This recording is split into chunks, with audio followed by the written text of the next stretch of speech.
Hello बच्चों, welcome to Harsh academies. तो आज बच्चों हम लोग जो है एक्सरसाइज 3.4 के क्वेश्चन को सॉल्व करेंगे।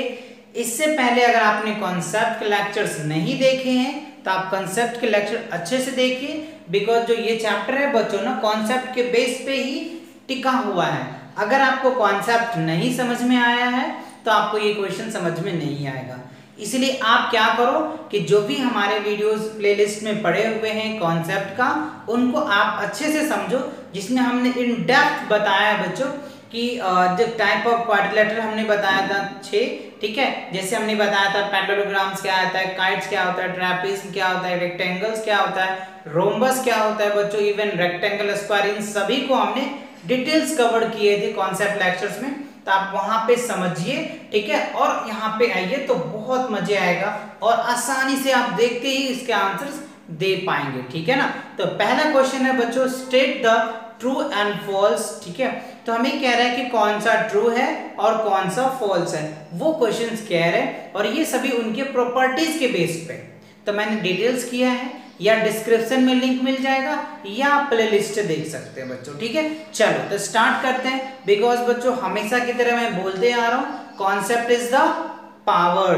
चलिए तो देखते हैं बच्चों first question, state whether true और फॉल्स। तो फर्स्ट में देखो हमें कह रहा है ऑल रेक्टेंगल्स आर स्क्वायर, तो हमें बताना है इसको ट्रू या फॉल्स। तो देखो बच्चों ऑल रेक्टेंगल, जितने भी रेक्टेंगल्स है क्या वो स्क्वायर हो सकता है ना बच्चों। जितने भी रेक्टेंगल्स है तो नहीं होगा बच्चों। क्यों नहीं होगा?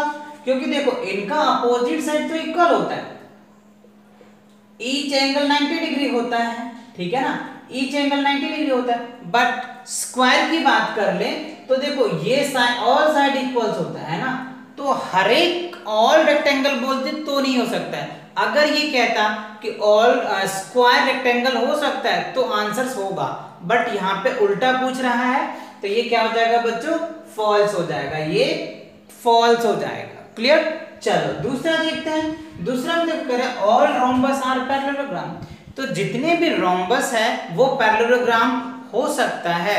तो ये आंसर्स कैसे होगा देखते समझते।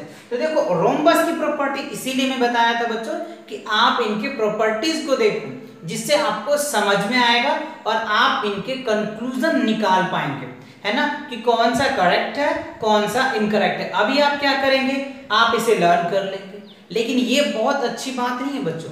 आप कॉन्सेप्ट को अच्छे से समझिए और वो कॉन्सेप्ट से आप इनको खुद जज कीजिए कि क्या ये ट्रू है या फॉल्स है, तो आपको और अच्छी मजा आएगा बच्चों बुक्स को भी पढ़ने में, मैथ पढ़ने में, ठीक है।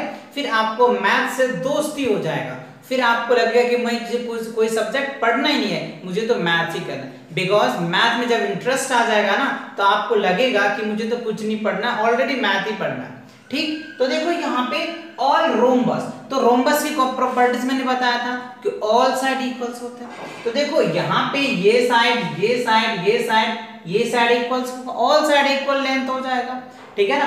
अब देखो तो उसके बाद पैरेललोग्राम में, तो पैरेललोग्राम क्या है बच्चों, ये भी तो हो सकता है। पैरेलल मतलब क्या, जिसमें पैरेलल साइड हो, वो इक्वल हो या ना, उसे कोई दिक्कत तो है नहीं। तो देखो ये भी इक्वल हो सकता है, ये दोनों पैरेलल है, ये दोनों पैरेलल है, तो ये क्या हो जाएगा बच्चों, ट्रू हो जाएगा, है ना। ये क्या हो जाएगा, ट्रू हो जाएगा। बिकॉज क्या, ऑल रोम्बस पैरेललोग्राम हो सकता है, बट ऑल पैरेललोग्राम रोम्बस होगा ये जरूरी नहीं है। ये आप इन डिटेल पढ़ेंगे हायर क्लासेस में, ठीक है ना। तो ये क्लियर हुई, आया समझ में। चलो अब देखो सी पार्ट में, सी पार्ट में कह रहा है ऑल स्क्वायर आर रोम्बस, जितने भी स्क्वायर है वो रोम्बस हो सकता है, एंड ऑल्सो रेक्टेंगल्स, और क्या रेक्टेंगल भी हो सकता है। तो देखो स्क्वायर की प्रॉपर्टीज क्या होता है, ऑल साइड इक्वल्स, तो इसका प्रॉपर्टीज तो दोनों मैच कर रहा है, तो ये स्क्वायर क्या होता है, रोम्बस हो सकता है, ठीक है। और इवन रेक्टेंगल भी हो सकता है, क्योंकि ये देखो अपोजिट साइड तो इक्वल है ही, अपोजिट साइड तो इक्वल है ही, तो ये भी क्या हो जाएगा बच्चों, ट्रू होगा, है ना।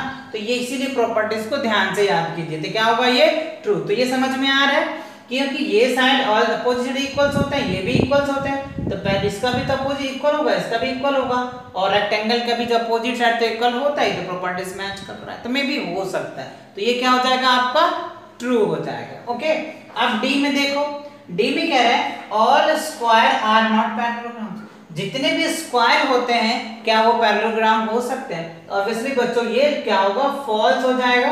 क्यों होगा?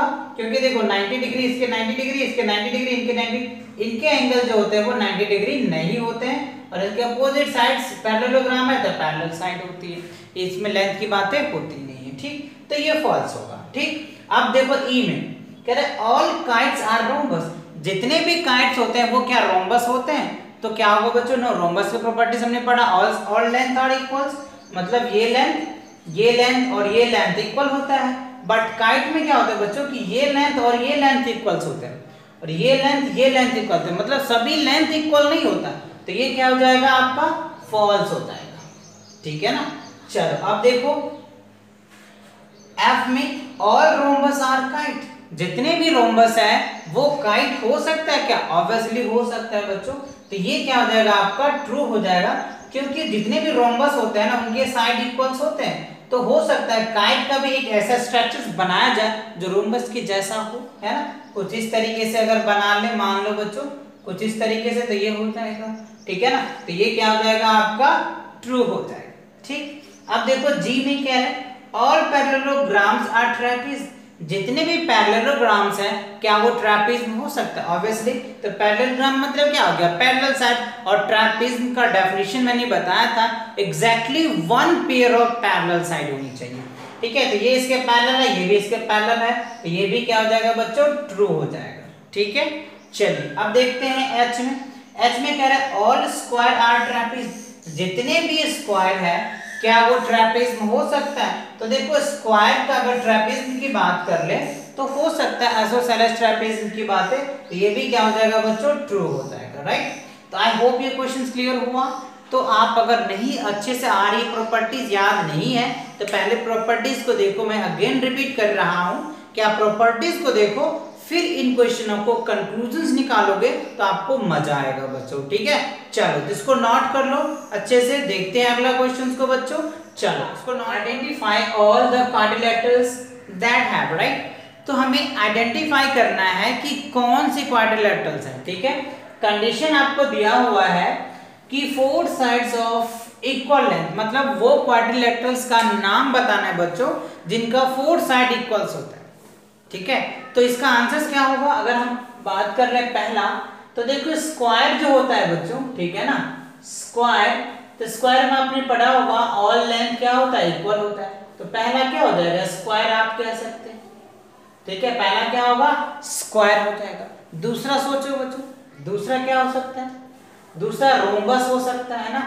रोम्बस का क्या होता है बच्चों, ऑल साइड क्या था इक्वल्स होता है ना, ऑल साइड इक्वल लेंथ होता है ना रोम्बस का, तो क्या हो जाएगा रोम्बस। ठीक है बच्चों, तो ये दो फिगर्स हैं जिनके लेंथ क्या होते हैं इक्वल्स होते हैं, ऑल लेंथ इक्वल्स होता है ना, कह भी रहे ना कि फोर साइड इक्वल्स, तो फोर साइड इक्वल्स तो ये हो जाएगा।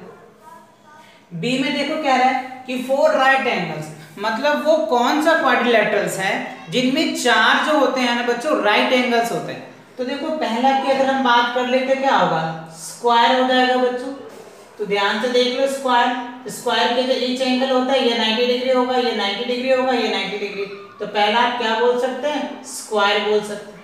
ठीक है, दूसरा क्या होगा सोचो, दूसरा रेक्टेंगल हो सकता है, तो आप रेक्टेंगल बना लेंगे। ठीक है ना, तो रेक्टेंगल हो जाएगा ये 90 डिग्री का, ये 90 डिग्री का, ये 90 डिग्री का, ये 90 डिग्री का, तो रेक्टेंगल्स बोल देंगे। ठीक है ना, तो ये क्या होगा आपके, और तो कोई होंगे नहीं बच्चों, है ना, तो ये दो फिगर्स है जिनको आपको याद करने। ठीक, अब देखो क्वेश्चन नंबर थर्ड में क्या कह रहा है कि explain how a square is, क्या स्क्वायर क्वाड्रिलेटरल हो सकता है, स्क्वायर पैरेललोग्राम हो सकता है, स्क्वायर रेक्टेंगल हो सकता है, तो यस बच्चों ये सभी होगा, है ना। इनके मैंने एक छोटे से डेफिनेशन में लिख रखा है जिससे आपको आसानी से समझ में भी आ जाएगा।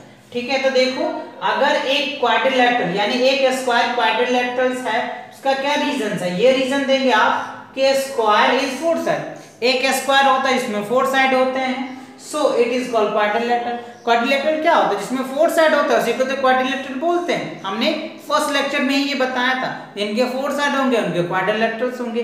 बट उसके बाद हमने ये भी बताया था काइंड्स ऑफ क्वाड्रिलेटरल्स, तो उनके साइड के अकॉर्डिंग, उनके एंगल के अकॉर्डिंग अलग अलग पार्ट्स में डिफाइन किया जाता है, ठीक है ना। चलो दूसरा देखते हैं। दूसरा कहना है पैरेललोग्राम। तो पैरेललोग्राम कब होगा?